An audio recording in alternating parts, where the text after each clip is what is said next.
सुबह का समय है। लिविंग रूम में रामप्रसाद हाथ में एक डायरी और पेन लेकर गुस्से में चिल्ला रहे हैं। अरे क्या तमाशा लगा रखा है तुम लोगों ने घर के अंदर। अभी 15 दिन पहले 3 महीने का पूरा राशन भरवाया था। 15 दिन में सब कैसे खत्म हो सकता है? इस घर को तो खाऊं कुआं बना रखा है। जितना ज्यादा इस घर के अंदर देते जाओ सब खत्म हो जाता है। राघव, मैं कहाँ दीदी हूँ, हम लोग तो इतना ज्यादा खाते भी नहीं है, फिर कहाँ जा रहा है राशन? अरे वही तो हम पूछ रहे हैं कि कहाँ जा रहे हैं राशन। हमें खुद पता नहीं चलता कि हमारी रसोई में से राशन कहाँ चला जाता है। अरे आसमान निकल जाता है क्या या जमीन खा जाती है? कौन सी गुप्त रसोई बना रखी है तुम लोगों ने जहाँ पर ये सारा राशन भरा जा रहा है? कोई बताएगा मुझे इस घर में? अरे जी, अब मैं क्या बताऊं, बहू बेटियों का हाथ है, हो जाता होगा खत्म। अब आप भी क्या इस बात पे बतंगड़ बनाने में लगे हुए हैं? अरे मैं बतंगड़ ना बनाऊं तो क्या बनाऊं? मेरे बेटों की सारी कमाई तो इस राशन में ही जा रही है। तुम्हें पता भी है कुछ? धीरे बोलिए, बाहर आवाज जाएगी। पिछले 1 महीने में कम से कम 15 बार राशन भरवा चुका हूँ, फिर भी इस घर में कुछ न कुछ घट जाता है। कभी चीनी खत्म हो जाती है, कभी आटा, कभी चावल। हाँ, और रात को तुम डिब्बे भर के सो रही हो और सुबह डिब्बे खाली मिलते हैं। अरे पापा जी, हम क्या करें, हमें खुद। तभी अलका का 6 साल का बेटा चीकू स्कूल से घर आ जाता है।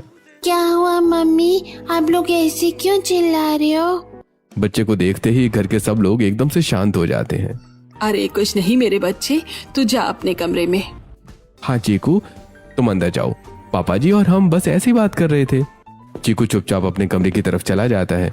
सुबह के कलेश के बाद दोपहर को घर के बाहर एक बड़ा लोडिंग ट्रक आकर रुकता है। उसमें से राशन के बड़े बड़े कट्टे और डिब्बे उतारे जा रहे थे। तभी पड़ोस की कुछ औरतें वहां आकर खड़ी हो जाती हैं। हाँ जी कमला भाभी, अभी तो 15 दिन पहले ही आपके घर में राशन आया था, इतनी जल्दी खत्म भी हो गया क्या? अरे बहन, तुमसे क्या मतलब है? हमारा घर है, हमारे यहाँ कितना भी राशन आए। नहीं नहीं भाभी जी, हम तो बस पूछ रहे हैं, आखिर कितना राशन लग जाता है आपके घर में? वही तो, अभी कुछ दिन पहले कट्टे के कट्टे भर के पूरा ऑटो भर के राशन आया था। ऐसा लग रहा था जैसे 6 महीने का राशन हो। और देखो तो, आज 15 दिन भी नहीं हुए और फिर से पूरा लोडिंग ट्रक भर के राशन आ गया। तुम लोग अपने घर का रास्ता नापो, दूसरों के घरों में झांकने की आदत पड़ गई है तुम सबकी। कमला देवी बाहर पड़ोसियों को डांट ही रही होती हैं कि तभी पीछे से ससुर रामप्रसाद ट्रक के पास से चिल्लाते हैं। अरे कमला चुप रहो तुम, वो लोग सही तो कह रही हैं। आखिर किस किस का मुंह बंद करोगी तुम? अरे जी, आप बाहर सबके सामने क्यों? अरे मारने वाले के हाथ तो पकड़े जा सकते हैं पर बोलने वाले का मुंह नहीं पकड़ा जा सकता। वो लोग गलत क्या कह रही हैं? पूरा राशन 15-15 दिन में कहाँ गायब हो रहा है? जवाब है तुम्हारे पास? अंदर चलो सब। कमला देवी मुंह बनाकर घर के अंदर आ जाती हैं। रामप्रसाद जी घर में दोबारा से 3 महीने का राशन भरवा देते हैं। शाम को अलका सारा राशन रसोई के डिब्बों में जमा रही है। अब की बार ना मैं इस रसोई में बड़ा सा ताला लगा के रखूंगी, देखती हूँ ये राशन कहाँ चला जाता है। अरे बहू, ये क्या हो गया? ये तुमने रसोई के दरवाजे पर ये ताला क्यों लगा के रख दिया है? अरे मम्मी जी, आपको तो पता ही है ना, सुबह पापा जी कितना गुस्सा कर रहे थे। मैं अब थक गई हूँ इस घर में रोज रोज डांट खाते खाते। पता नहीं हमारे घर का राशन कहाँ चला जाता है। बात तो तेरी ठीक है बहू, पहले उस नौकरानी पे सबको शक होता था तो उसे भी घर से निकाल दिया। अब तो घर का सारा काम मुझे अकेले ही करना पड़ता है, ऊपर से मुझे ही डांट भी खानी पड़ती है। अरे बहू गुस्सा मत कर। मैं इतनी बेवकूफ दिख रही हूँ क्या आपको मम्मी जी? मैं तो अब सीधी ताला लगाकर चाबी अपने पास रखूंगी। अच्छा बहू ठीक है, तू ताला लगा के रख ले। अब देखते देखते 1 दिन, 2 दिन और 3 दिन बीत जाते हैं। राशन अपनी जगह से बिल्कुल नहीं हिलता। अलका बहुत खुश है। रात को सब डाइनिंग टेबल पर बैठे हैं। हाँ, मेरा प्लान तो काम कर गया। राशन कहीं नहीं जा रहा क्योंकि मैंने किचन में ताला लगा दिया है। देख बहू, मैं कह रहा हूँ अब की बार राशन कहीं गया ना तो सबको भूखा मार दूंगा। दोबारा राशन नहीं भरवा पाऊंगा इस घर के अंदर। पापा जी, इस बार आप बिल्कुल टेंशन मत लो, इस बार राशन खत्म नहीं हुआ है। अलका एकदम कॉन्फिडेंट होकर सो जाती है। अगली सुबह अलका बड़ी खुशी खुशी रसोई का ताला खोलती है, लेकिन अंदर देखते ही हे भगवान, पापा जी मम्मी जी जल्दी आओ, देखो राघव जल्दी आओ, देखो चोरी हो गई। चोरी हो गई। अलका के चिल्लाने की आवाज सुनकर सभी भागते हुए रसोई के पास आते हैं। अरे कहाँ चोरी हो गई? राशन कौन चोरी करेगा घर में से? तुम्हारी बुद्धि खराब हो गई है क्या बहू? पापा जी, ये देखिए, जो पूरी दाल के डिब्बे रखे थे वो आधे आधे हो गए हैं। अरे चावल और आटे के 2 कट्टे थे, एक कट्टा गायब है। तेल का एक टीन गायब हो गया पापा जी, और घी का डिब्बा भी गायब है। अरे तुमने तो बोला था ना कि तुमने ताला लगा के रखा है। हाँ, मैंने ताला लगा के रखा था, ये ताला मैंने अभी खोला है। तू कहाँ चला गया राशन, जब चाबी पूरे समय तुम्हारे पास थी? हाँ, मुझे तो अब पक्का विश्वास है कि तुम ये राशन ना अपने मायके भिजवाती हो। अरे नहीं पापा जी, मैं अपने मायके क्यों भिजवाऊंगी राशन को? मुझ पर ऐसा इल्जाम मत लगाइए। अम्मा, ओ माँ, आप ही देख लो, आप ही हमेशा इसकी तरफदारी करती हो ना। अब आप बताओ, ताला लगा के रखा था इसने, फिर कहाँ चला गया राशन? बेटा, मेरे तो घुटनों में इतना दर्द रहता है, मैं तो कभी रसोई में झांकती भी नहीं हूँ। जो भी है तेरी बहू ही करती है, अब मैं क्या जानूँ। बहू, अब की बार तो तेरी ही गलती है, क्योंकि जब चाबी तेरे पास थी तो राशन आखिरकार गया कहाँ? पहले तो मुझे ये बता। घर में राशन चोरी को लेकर भयंकर कलेश चल रहा था। अलका रो रही है और राम प्रसाद उस पर चिल्ला रहे हैं। तभी पंडित जी घर के अंदर आते हैं। अरे राधे राधे राम प्रसाद जी, क्या हाल चाल है? सुबह सुबह घर के अंदर क्यों इतना लड़ाई झगड़ा चल रहा है? अरे नहीं पंडित जी, कुछ नहीं, बस वो ऐसे ही मामूली घरेलू बातें हैं। जाओ सब लोग यहाँ से जाओ, अपने अपने काम करो जाकर। राघव और अलका चुपचाप अंदर चले जाते हैं। राम प्रसाद पंडित जी को सोफे की तरफ ले जाते हैं। हाँ पंडित जी, आइए बैठिए। आज सुबह सुबह कैसे आना हुआ? अरे राम प्रसाद जी, खुशखबरी है। आपके छोटे बेटे हिमांशु के लिए बहुत ही सुशील लड़की ढूंढ कर लाया हूँ। पंडित जी अपने झोले में से एक सुंदर सी लड़की की फोटो निकालकर राम प्रसाद को दिखाते हैं। अरे जी, लड़की तो बहुत सुंदर है, मासूम लग रही है। सुंदर तो है ही भाभी जी, साथ ही बहुत अच्छे खानदान की है। भाई अच्छा खासा दहेज भी दे रहे हैं। अरे हाँ पंडित जी, लड़की तो हमें भी पसंद आई है, घर परिवार भी अच्छा लग रहा है। अरे तो फिर देर किस बात की है, बात आगे बढ़ाइए। बिल्कुल पंडित जी, आप आगे की शादी की बात चलाइए, जल्दी से कोई अच्छा सा मुहूर्त निकालिए। बस समझो काम हो गया। राधे राधे। कुछ दिनों बाद पंडित जी की बताई हुई लड़की नंदिनी से हिमांशु की शादी हो जाती है। घर के दरवाजे पर नई बहू नंदिनी के गृह प्रवेश की रस्म चल रही है। तभी वहां खड़ी पड़ोस की 3-4 औरतें और कुछ रिश्तेदार कानाफूसी करने लगते हैं। लो भाई, आ गई इस घर में एक और मेहमान। अब पता नहीं इस घर का और कितना राशन एक्स्ट्रा पकेगा। क्यों बहन जी, क्या मतलब है आपका? अरे बहन जी, तुम तो रिश्तेदार हो, तुम्हें तो पता होना चाहिए इस घर के बारे में। क्यों, क्या बात है? अरे इनके घर का राशन तो ऐसे खर्च होता है जैसे मानो कोई कुआं खा रहा है, बिल्कुल कहीं टिकता ही नहीं है राशन। हाँ बहन, अभी कुछ दिन पहले ही तो आया था 6 महीने का पूरा राशन, पर 15 दिन में सब खत्म हो गया। खूब कलेश हुआ था घर के अंदर। अच्छा, पर सामान जाता कहाँ है? कौन चोरी करता है घर में से? हमें तो लगता है कि बड़ी बहू ही सारा राशन अपने पीहर दे आती है। घर वालों के मुंह से भी हमने यही सुनी है। नंदिनी की ये बातें सुनकर बहुत बुरा लगता है। अलका अचानक रोने जैसी हो जाती है। चाची जी, आप लोग हमारे घर के शुभ काम में ये कैसी? बेटा अलका, चुप हो जा, हमारे घर में खुशी का पल है, हम आज के दिन किसी को कुछ नहीं कहेंगे। अंदर चलो नंदिनी बेटा। आखिर माजरा क्या है?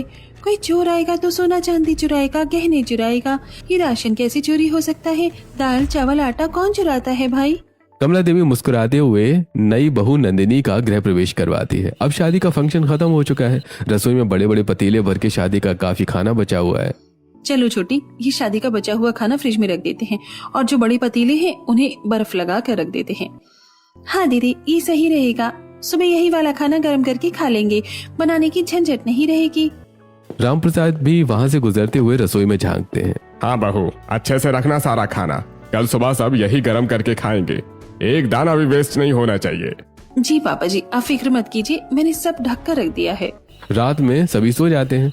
अगली सुबह नंदिनी चाय बनाने के लिए सबसे पहले रसोई में आती है। वो खाना गर्म करने के लिए पतीलों का ढक्कन उठाती है कि तभी अरे दीदी, मम्मी जी जल्दी आओ, ये क्या हो गया?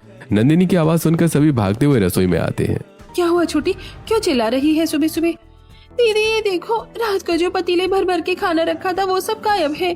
क्या बकवास कर रही है? पूरा पतीला भर के खाना रात ही रात में गायब हो गया? हाँ, कुत्ता बिल्ली आ गए हैं क्या?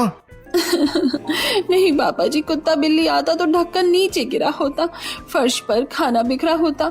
यहाँ तो पतीले ऐसे साफ हैं जैसे किसी ने धो कर रख दिए हो। देखा कमला, अब बोलो, इतना सारा खाना रात ही रात में कहाँ चला गया? अरे जी, अब जो हो गया सो हो गया।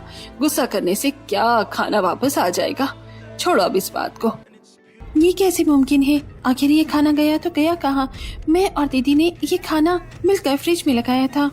इस बात को 3-4 दिन बीत जाते हैं। सुबह रसोई में जेठानी अलका पराठे बेल रही है और नंदिनी चाय छानने के साथ साथ सिंक में रखे बर्तन धो रही है। छोटी, जरा देखना चाय उबल तो नहीं गई। पापा जी और दोनों भैया डाइनिंग टेबल पर बैठ चुके हैं। हाँ दीदी, चाय छान दी है। मैं नाश्ते की प्लेट्स टेबल पर लगाती हूँ। डाइनिंग टेबल पर ससुर राम प्रसाद, बड़ा बेटा राघव और छोटा बेटा हिमांशु बैठे हैं। अलका और नंदिनी टेबल पर गरम पराठे, अचार और चाय परोसती है। सभी लोग खाना खाने लगते हैं। भाई वाह वाह वाह वाह वाह, बहुओं ने पराठे बड़े स्वाद बनाए हैं। सुनो राघव, आज ऑफिस निकलते समय राशन वाले को पैसे दे देना, इस महीने का राशन आने वाला है। ठीक है पापा, मैं ऑफिस जाते समय दुकान पर रुककर पेमेंट कर दूंगा। दोपहर का समय है। घर के मर्द ऑफिस जा चुके हैं। घर के बाहर एक लोडिंग ऑटो रुकता है जिससे राशन की कई बोरियां उतरती हैं। अलका और नंदिनी धूप में खड़ी होकर सारा राशन अंदर स्टोर रूम में रखवाती हैं। काम खत्म करके दोनों थककर अपने अपने कमरों में दोपहर की नींद लेने चली जाती हैं। तभी कमला देवी दबे पांव अपने कमरे से बाहर आती हैं। उनके हाथ में 2 बड़े बड़े खाली थैले हैं। दोनों बहुएं सो रही हैं। यही सही मौका है। शाम को राशन गायब होने का हंगामा हो, उससे पहले मुझे अपना काम कर लेना चाहिए। कमला देवी रसोई के पास वाले स्टोर रूम में जाती हैं। वो फुर्ती से थैलों में 5 किलो आटा, दालें और चीनी के पैकेट भरती हैं। उसके बाद वो भारी थैले उठाकर घर के ठीक पिछवाड़े में बने पुराने टूटे फूटे स्टोर रूम का ताला खोलकर अंदर जाती हैं। वहां फर्श पर एक बड़ा चौकोर पत्थर लगा है। कमला देवी उसे पैर से सरकाती हैं। उसके नीचे सीढ़ियां बनी हैं। वो सामान लेकर नीचे उतर जाती हैं। कुछ देर बाद वो नीचे से वापस आती हैं, पत्थर को वापस ढकती हैं और हाँफते हुए बाहर आकर स्टोर रूम का ताला मार देती हैं। रात में पूरा परिवार डाइनिंग टेबल पर बैठा खाना खा रहा है। अलका और नंदिनी सबको रोटियां परोस रही हैं और खुद भी साथ में बैठकर खाना खा रही हैं। तभी अलका सब्जी के डिब्बे के लिए कुछ ढूंढने रसोई में जाती है। अरे छोटी, जरा यहाँ आना तो। क्या हुआ दीदी? छोटी, दोपहर को जो दाल और चीनी के नए पैकेट आए थे वो वहाँ पर नहीं है। तूने कहीं और रखे हैं क्या? नहीं दीदी, मैंने तो सबके सामने यही रखे थे। दोनों की आवाज सुनकर दादा और दोनों बेटे भी खाना छोड़कर रसोई में आ जाते हैं। क्या हुआ? खाना खाते खाते क्या चिल्ला रही हो? पापा जी, दोपहर को जो राशन आया था उसमें से दाल और चीनी के बड़े पैकेट गायब हैं। क्या? दोपहर को आया राशन रात को गायब हो गया? कोई चोर आया था क्या? अरे जी, गुस्सा मत करो। हो सकता है बहुओं से ही कहीं रखने में भूल हो गई हो। अब खाना खा लो, सब ठंडा हो गया है। अगले दिन शादी की ढेर सारी मिठाइयों के डिब्बे टेबल पर सजे हुए हैं। इतने सारे डब्बे बचे हैं, क्यों ना इसे अड़ोसी पड़ोसियों में बांट दे। बहुत गर्मी है, मिठाई खराब हो जाएगी। अरे कोई जरूरत नहीं है किसी को बांटने की, मुफ्त का माल समझ रखा है क्या? इन सबको हमारे डबल डोर वाले फ्रिज में लगा दो, हम लोग धीरे धीरे करके खुद खा लेंगे। हाँ सही कह रही है माँ, चुपचाप फ्रिज में ठूस दो सब। पर बाबा जी, इतनी मिठाई हम लोग कब तक खाएंगे? वैसे भी थोड़ा दान पुण्य कर लेना चाहिए। बेटी बहू, अभी तुम नई आई हो, इस घर के नियम मत बदलो। हमारे यहाँ किसी को फालतू देने की रिवाज नहीं है। चलो रखो इसे फ्रिज में। अलका और नंदिनी सारे डिब्बे डबल डोर फ्रिज में रख देती हैं। अगली सुबह राम प्रसाद हाथ धोकर सीधे फ्रिज के पास से आते हैं। चलो भाई, सुबह सुबह आज काजू कतली से मुंह मीठा किया जाए। जैसे ही राम प्रसाद फ्रिज का दरवाजा खोलते हैं, अंदर सारी मिठाइयों के डिब्बे गायब हैं। अरे ये क्या अनर्थ हो गया?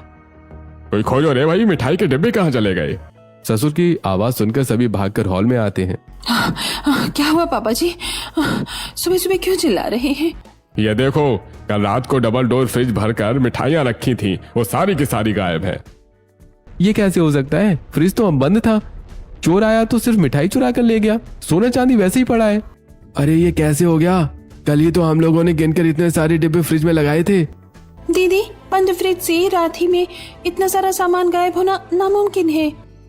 हाय राम, ये तो कोई बाहर का ही चक्कर लगता है। किसी की नजर लग गई है हमारे घर को। अरे चोर इस घर के अंदर ही है। कल शादी का खाना खाया, आज मिठाइयाँ गई। अरे कल को ये चोर हमें ही गायब कर देगा। घर में भयंकर कलेश चालू हो जाता है। जैसे तैसे नंदिनी सबको शांत करवाती है। कुछ दिन बीत चुके हैं। दोपहर के समय अलका हॉल में बैठकर कपड़े प्रेस कर रही है और नंदिनी सोफे पर बैठकर हरी सब्जियां छील रही है। तभी कमला देवी वहां आती हैं। बहुआ, आजकल बहुत गर्मी है। एक काम करो, बाजार से 1 बोरी आलू और 10 किलो भिंडी एक साथ मंगाकर फ्रिज में रख लो। बार बार धूप में कौन जाएगा? ठीक है मम्मी जी, शाम को हिमांशु से बोलकर मंगा लेंगे। शाम को सब्जियों का ढेर आ जाता है। बहुएं उन्हें फ्रिज और टोकरियों में भर देती हैं। अगली सुबह नंदिनी झाड़ू लगा रही होती है और अलका चाय बना रही होती है। दीदी, कल हम इतनी सारी सब्जियां लेकर आए थे ना, चलो आज सब मिलाकर बढ़िया सी पाव भाजी बना लेते हैं। हाँ छोटी, बहुत दिन हो गए पाव भाजी खाए। चलो टोकरी और फ्रिज से सारी सब्जियां निकालो।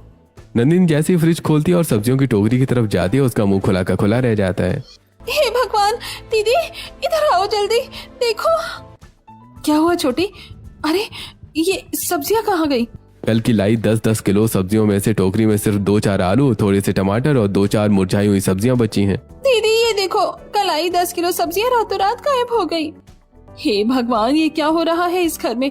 लेकिन छोटी, पापा जी को मत बताना, वरना सुबह सुबह घर में महाभारत शुरू हो जाएगी। अलका तो डर के मारे काम में लग जाती है, पर नंदिनी आखिर कोई चोर सोना चांदी छोड़कर कच्चे आलू और भिंडी क्यों चुराएगा?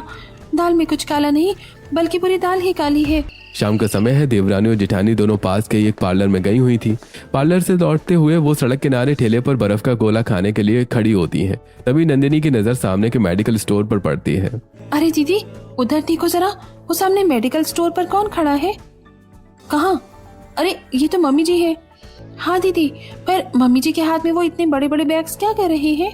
दोनों ध्यान से देखती हैं। कमला देवी के हाथों में बड़े बड़े प्लास्टिक के थैले हैं। उन थैलों के ऊपर से साफ दिख रहा है कि अंदर महिलाओं के सैनिटरी पैड्स के बड़े पैकेट, छोटी मोटी दवाइयाँ, सिरप और कफ सिरप भरे हुए हैं। हाय राम, इतने सारे सैनिटरी पैड्स और दवाइयाँ, मम्मी जी ये सब किसके लिए लेकर जा रही हैं? हमारे घर में तो इसकी जरूरत नहीं है। दीदी चलो चलकर पूछते हैं। मम्मी जी वो सारा सामान ऑटो में रखवा रही है ना? हाँ हाँ चलो। जब तक अलका और नंदिनी सड़क पार करके मेडिकल स्टोर तक पहुंचती हैं, तब तक कमला देवी ऑटो में बैठकर वहां से जा चुकी होती हैं। दोनों बहुएं हांफती हुई दौड़कर घर पहुंचती हैं। दोनों जैसे ही अंदर जाती हैं, तभी पीछे के बरामदे से किसी के चलने की आवाज आती है। दोनों दबे पांव पीछे जाती हैं। दीदी देखो, पीछे बरामदे के स्टोर रूम के पास। पीछे बरामदे में पुराना स्टोर रूम है। कमला देवी वहां खड़ी हैं और बहुत ही घबराई हुई हालत में स्टोर रूम के बड़े से लोहे के दरवाजे पर ताला मार रही हैं। उनके हाथ कांप रहे हैं और चेहरा पसीने से तरबतर है। मम्मी जी आप यहाँ पीछे स्टोर रूम में क्या कर रही हैं? अरे बाप रे, तुम लोग कब आए? मम्मी जी आप तो अभी बाजार वाले मेडिकल स्टोर पर बड़े बड़े बैग्स और सैनिटरी पैड्स ले जा रही थी ना? हमने खुद देखा आपको ऑटो में बैठते हुए। क्या बकवास कर रही है छोटी बहू? मैं तो कहीं नहीं गई, मैं तो दोपहर से यहीं घर पर हूँ। तो फिर इस कड़कती धूप में घुटनों के दर्द के बावजूद आप पीछे इस पुराने स्टोर रूम का ताला क्यों मार रही हैं? और आप इतना हाफ क्यों रही हैं मम्मी जी? वो तो मैं बस ऐसे ही देखने आई थी कि कहीं कोई बिल्ली तो अंदर नहीं घुस गई है। तुम लोग अपनी आंखें ठीक करवाओ, मैं तो यहीं थी कब से। कमला देवी कांपते हाथों से चाबी अपने पल्लू में खोंसती हैं और बिना बहुओं से आंखें मिलाए और पैर घसीटते हुए तेजी से अपने कमरे की तरफ भाग जाती हैं। कमरे का दरवाजा बंद करके वो गहरी सांस लेती हैं। हे भगवान, थैंक गॉड, आज तो बाल बच गई। इन दोनों ने मुझे पीछे स्टोर रूम का ताला मारते देख लिया। अगर ये अंदर झांक लेती तो आज ही मेरा पूरा राज खुल जाता और अनर्थ हो जाता। बाहर बरामदे में नंदिनी और अलका स्टोर रूम के बंद ताले को घूर रही हैं। दीदी मम्मी जी झूठ बोल रही हैं। वो शॉर्टकट से हमसे पहले घर पहुंच गई और वो सारा सामान इस स्टोर रूम के अंदर छुपाया गया है। पर छोटी, इस टूटे फूटे स्टोर रूम में ऐसा क्या है? और मम्मी जी को सैनिटरी पैड्स, सिरप की क्या जरूरत है? तो दोस्तों, आखिर कमला देवी इतने सारे सैनिटरी पैड, सिरप और रसोई का राशन इस बंद स्टोर रूम में क्यों छुपा रही थी? क्या आपको भी लगता है कि चोर कोई बाहर का नहीं बल्कि सासू माँ खुद है? अपनी राय कमेंट में जरूर बताइएगा। दोपहर का समय है। नंदिनी और अलका एक किटी पार्टी से घर लौटती हैं। बाहर के मेन गेट पर ताला लगा हुआ था, जिसे अलका अपनी चाबी से खोलती है। दोनों अंदर आकर अपने अपने कमरों में कपड़े बदलने चली जाती हैं। कपड़े बदलकर जैसे ही नंदिनी हॉल में आती है, उसे पीछे के बरामदे से किसी के चलने की आहट आती है। वो दबे पांव पीछे के पुराने स्टोर रूम की खिड़की के पीछे छुप जाती है। पुराने स्टोर रूम का दरवाजा धीरे से खुलता है। सासू माँ कमला देवी उस सीक्रेट अंडरग्राउंड रास्ते से ऊपर आकर दरवाजे पर बड़ा सा ताला जड़ देती हैं। मम्मी जी ये पीछे के स्टोर रूम से आ रही है, पर गेट पर तो ताला लगा था। ये अंदर कैसे गई? और इनके चेहरे पर इतनी घबराहट क्यों है? दाल में कुछ काला नहीं, पूरी दाल ही काली है। नंदिनी तुरंत दौड़कर अलका के पास जाती है, जो रसोई में शाम की चाय के लिए बर्तन निकाल रही है। दीदी मुझे पता चल गया। मम्मी जी अभी पीछे के पुराने स्टोर रूम से ताला मारकर बाहर आ रही है। वो हमसे बहुत कुछ बड़ा छुपा रही है। अरे छोटी शांत हो जा, मम्मी जी भला हमसे क्या छुपाएंगी? वो तो बेचारी दिन भर अपने कमरे में शांत बैठी रहती हैं। नहीं दीदी, सीसीटीवी भी उन्होंने इसी वजह से नहीं लगने दिया। अब जैसे ही मौका मिलेगा मैं स्टोर रूम के अंदर जाकर रहूंगी। अब रात में नंदिनी पानी पीने के लिए अपने कमरे में बाहर आती है। तभी उसे पीछे के बरामदे से कुछ अजीब सी आवाजें सुनाई देती हैं। वो दबे पांव खिड़की के पास जाती है। अरे इतनी रात को पीछे बरामदे में कौन है? कहीं कोई चोर तो नहीं है? नंदिनी खिड़की से बाहर झांकती है और देखती है कि सासू माँ कमला देवी के हाथ में एक टॉर्च लिए दबे पांव स्टोर रूम की तरफ जा रही हैं। मम्मी जी, इतनी रात को स्टोर रूम में? ये बुढ़ापे के घुटनों के दर्द का बहाना करती है, पर रात को इतनी फुर्ती से चल रही है। नंदिनी अपने कमरे में वापस आ जाती है। अगली सुबह उफ, आज तो बहुत ही ज्यादा गर्मी है, घर के अंदर तो दम घुट रहा है। दीदी एक काम करते हैं ना, पीछे का जो स्टोर रूम बना है पुराना, वहाँ पीछे की तरफ बहुत अच्छी और ठंडी हवा आती है। हम वहाँ चटाई बिछाकर बैठ जाते हैं, थोड़ा पिकनिक जैसा हो जाएगा और अच्छा भी लगेगा। पिकनिक का नाम सुनते ही पास बैठी कमला देवी के हाथ से चाय का कप छूटते छूटते बजता है। नहीं, कोई नहीं जाएगा पीछे वाले स्टोर रूम में, खबरदार जो किसी ने वहाँ पैर भी रखा तो। क्यों मम्मी जी, वहाँ ऐसा क्या है? खाली कमरा ही तो है। हाँ, वो वहाँ बहुत धूल मिट्टी है, जाले लगे हुए हैं, बिच्छू चूहे घूमते रहते हैं वहाँ। तुम दोनों बीमार पड़ जाओगी, अंदर ही बैठो चुपचाप। अरे छोड़ो बहुओं, इसकी तो आदत ही बन गई है। पागल है ये बिल्कुल। ये अपनी जिंदगी में किसी को भी उस स्टोर रूम के अंदर जाने ही नहीं देती। पता नहीं क्या खजाना छुपा रखा है वहाँ पे। कोई खजाना नहीं है जी, मैं तो बस बहुओं की भलाई के लिए बोल रही हूँ। पापा जी को भले ही पागलपन लगे, पर मुझे पक्का पता है कि उस कमरे में चूहे नहीं बल्कि चोर हैं। इसी तरह कुछ दिन और बीत जाते हैं। घर में एक बार फिर से राशन आता है, पर वो भी 2 दिन में गायब हो जाता है। घर में फिर से कलेश होता है। इसी बीच कुछ रिश्तेदार घर आते हैं। ये लो चीकू बेटा, तुम्हारे लिए ढेर सारी चॉकलेट्स। वाह, इतनी सारी चॉकलेट्स, थैंक यू अंकल। चीकू वो चॉकलेट्स लेकर अलका के पास आता है। कितनी सारी चॉकलेट्स हैं, चलो इन्हें फ्रिज में लगा देते हैं। चीकू बेटा, तू जब चाहे फ्रिज से निकाल कर खा लेना। नंदिनी सारी चॉकलेट्स फ्रिज में सजा कर रख देती हैं। शाम के समय चीकू दौड़ता हुआ अलका के पास आता है। मम्मी मुझे चॉकलेट खानी है, फ्रिज खोल देना। हाँ मेरा बच्चा, अभी देती हूँ, चल रसोई में। अलका फ्रिज का दरवाजा खोलती है, लेकिन फ्रिज में एक भी चॉकलेट नहीं है। अरे ये क्या, चॉकलेट्स कहाँ गई? मम्मी मेरी चॉकलेट कहाँ गई? मुझे चॉकलेट चाहिए, आपने छुपा दी ना? नहीं चीकू बेटा, मैंने नहीं छुपाई। छोटी, इधर आना जरा। अलका की आवाज सुनकर नंदिनी भागती हुई रसोई में आती है। हाँ क्या हुआ दीदी, चीकू क्यों रो रहा है? छोटी, तूने चॉकलेट्स फ्रिज से निकाल कर कहीं और रख दी हैं क्या? चीकू की सारी चॉकलेट्स गायब हैं। क्या बात कर रही हो दीदी, मैंने तो हाथ भी नहीं लगाया। दोपहर को मैंने खुद अपने हाथों से यहाँ रखी थी। हे भगवान, अब बच्चों की चॉकलेट भी गायब होने लग गई है। राशन जाता था तो जाता था, अब इस घर में बच्चों की चीजें भी सेफ नहीं है। चीकू रोई जा रहा है। नंदिनी फ्रिज के खाली शेल्फ को देखती है और फिर सीधे हॉल की तरफ देखती है, जहाँ कमला देवी आराम से बैठी माला जप रही थी। राशन गया, सब्जियां गई, शादी का खाना गया और अब बच्चे की चॉकलेट्स भी। ये कोई बाहरी चोर नहीं है, चोर घर के अंदर ही है। घर में राशन और चॉकलेट गायब होने के बाद अगले ही दिन शाम को रामप्रसाद की अलमारी से 25,000 रुपए कैश गायब हो गए। अरे अब तो हद पार हो गई है। पहले राशन गायब हुआ, सब्जियां गई, बच्चों की चॉकलेट गई और अब मेरी अलमारी से पैसे भी गायब हो गए। पापा, अब पानी से ऊपर जा चुका है, सीधे पुलिस को बुला दें। पुलिस के पास जाएंगे तो खुद आकर देखेंगे कि वो इस घर में क्या हो रहा है। नहीं, पुलिस के पास जाने की कोई जरूरत नहीं है। घर की बात बाहर जाएगी, बदनामी होगी। भैया, पुलिस की क्या जरूरत है? मेरे पास एक बढ़िया सजेशन है। हम पूरे घर में और बरामदे में सीसीटीवी कैमरे लगवा देते हैं, चोर रंगे हाथों पकड़ा जाएगा। हाँ, हिमांशु सही कह रहा है, कल ही बंदा बुलाकर सीसीटीवी लगवाते हैं। सीसीटीवी का नाम सुनते ही कमला देवी के चेहरे का रंग उड़ जाता है। नहीं, इस घर में सीसीटीवी कैमरा बिल्कुल नहीं लगेगा। मैं जीते जी अपने घर में कैमरा नहीं लगने दूंगी। क्यों? कैमरे लगने से तुम्हें क्या तकलीफ है? चोर ही तो पकड़ेंगे ना। कैमरे लगेंगे तो हमारी सारी गुप्त बातें बाहर आ जाएंगी, मेरी प्राइवेसी खत्म हो जाएगी। लोग क्या कहेंगे कि बहुओं पर शक करके कैमरे लगवाए हैं। मैं तो जान दे दूंगी, पर कैमरा नहीं लगेंगे। इस बात को लेकर घर में बहुत देर तक बहसबाजी होती है। कमला देवी अपनी जिद पर अड़ जाती हैं। आखिर में रामप्रसाद हार मान लेते हैं। ठीक है, रोना धोना बंद करो। अगर तुम इतना मना कर रही हो तो कोई बात नहीं, हम सीसीटीवी नहीं लगवाते, पुलिस को भी नहीं बुलाते। अब तो खुश हो? हाँ, यही सही है। घर की बातें घर में ही रहनी चाहिए। रामप्रसाद और बेटे तो मान जाते हैं, पर सीसीटीवी न लगने देने की जिद से बहुओं का शक अब और गहरा हो जाता है। रात को किचन में देख लिया दीदी, मम्मी जी ने सीसीटीवी क्यों नहीं लगने दिया? क्योंकि अगर कैमरे लग जाते तो सबसे पहले उन्हीं का भंडा फूटता। दीदी, मम्मी जी ही असली चोर है। अरे नहीं छोटी, मम्मी जी ऐसा क्यों करेंगी? वो तो पूरे दिन शांति से बैठी रहती हैं घर में। वो तो बेचारी कुछ कहती ही नहीं है। वो भला पैसे और राशन क्यों चुराएंगी? दीदी, सीधे दिखने वाले लोग ही सबसे बड़ा राज छुपाते हैं। अब तो मैं उन पर 24 घंटे नजर रखूंगी और इस सीक्रेट का पर्दाफाश करूंगी। सीसीटीवी न लगने देने की जिद के बाद नंदिनी ने सासू माँ पर 24 घंटे नजर रखना शुरू कर दिया।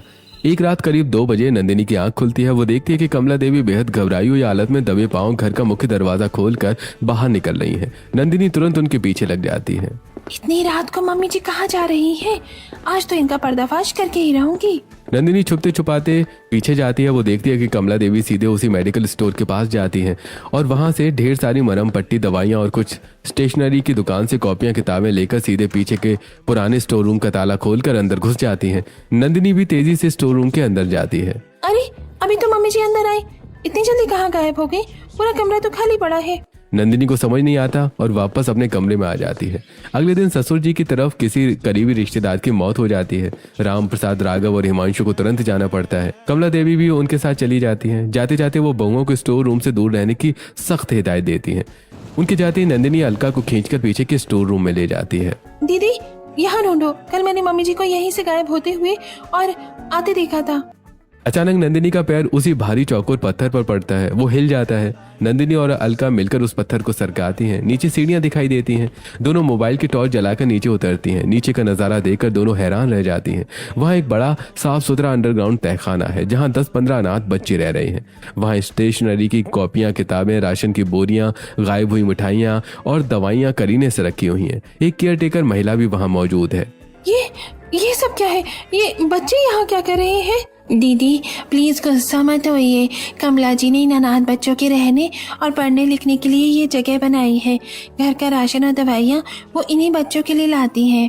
तभी अचानक सीढ़ियों से उतरने की आवाज आती है। कमला देवी वहां पहुंच जाती हैं। कमला देवी बीच रास्ते से ही घर आ जाती हैं। अपनी दोनों बहुओं को वहां देखकर उनका दिल बैठ जाता है। बहुओं, मुझे माफ कर देना। मम्मी जी, इसका मतलब राशन आप लाती थी। आपके इस गुप्त सेवा की वजह से मुझे पड़ोसियों के ताने सुनने पड़े कि मैं मायके राशन भेजती हूँ। आपने हमें सच क्यों नहीं बताया? क्योंकि तुम्हारे पापा जी और ये समाज बहुत कंजूस है बहू। मैं खुद एक अनाथ आश्रम में पली हूँ। जब मैंने शादी के बाद इनसे अनाथ बच्चों की मदद के लिए कहा तो इन्होंने साफ मना कर दिया। मैं इन मासूमों को तड़पता नहीं देख सकती थी, इसलिए मुझे अपने ही घर में चोर बनना पड़ा। सासू माँ का ये दर्द देखकर अलका और नंदिनी की आंखों में आंसू आ जाते हैं। दोनों आगे बढ़कर कमला देवी को गले लगा लेती हैं। मम्मी जी, अब आपको छुपकर चोर बनने की कोई जरूरत नहीं है। अब ये बच्चे इस अंधेरे तहखाने में नहीं रहेंगे। हम सब मिलकर इन बच्चों के लिए बाहर एक बड़ा और असली अनाथ आश्रम बनवाएंगे। हाँ मम्मी जी, हम दोनों बहुएं आपके साथ हैं। इस आश्रम का सारा जिम्मा अब हमारा है। कुछ महीनों बाद एक शानदार खुले और बड़े अनाथ आश्रम का उद्घाटन होता है। कमला देवी, अलका और नंदिनी मिलकर मुस्कुराते हुए रिबन काटती हैं।